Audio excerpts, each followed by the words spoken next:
En 2024, des traces de cellules ont été découvertes sur la Lune. En effet, après avoir creusé une centaine de mètres sous la surface du satellite, un ensemble de fossiles fut révélé.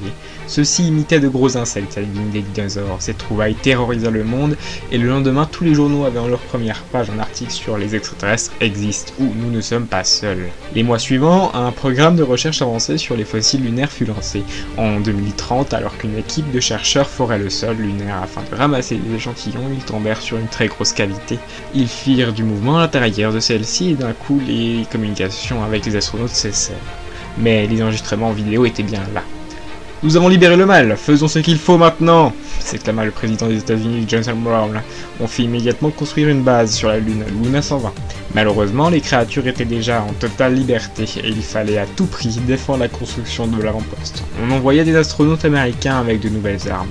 En 2035 s'acheva le chantier de la base militaire. L'OTAN présida à l'aide des États-Unis la construction d'une telle structure. La même année vit le jour la National Protection Unit, qui visait à anticiper la migration des créatures extraterrestres qui rôdaient sur la Lune. Celles-ci n'avaient pas besoin d'air pour subsister et certaines avaient la capacité de voler, grâce à des procédés chimiques encore en étude à l'heure actuelle. En 2032, on a retrouvé dans l'océan les premiers aliens à avoir atterri sur la Terre.